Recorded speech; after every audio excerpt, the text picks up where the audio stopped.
In this video, I will show you how to create a project and create tasks for your team. Go to the project menu, and you can create a project directly or create folders to group your projects.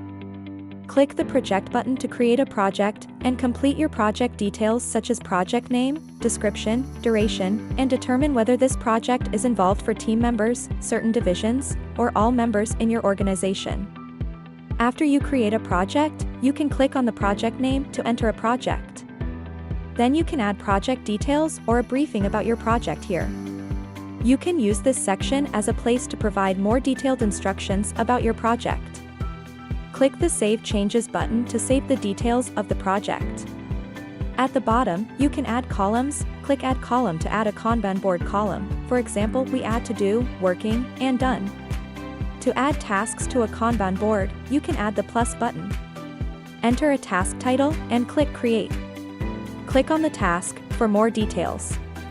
At the top, you can directly assign someone from your team. You can assign more than one person to one task.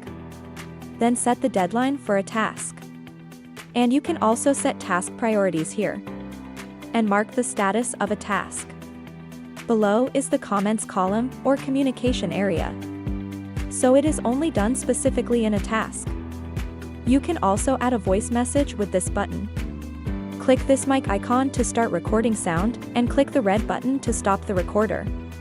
Enter a message and click the send button to send a discussion or voice message in the task. You can also create subtasks so that tasks can be clearer and more specific for each member of your team. Enter the name of the subtask which you want to create and click the add button. You can also add deadlines for subtasks, then you can also assign team members to subtasks and set the status of the subtasks. On the Attachment tab, you can see all the files uploaded in this task.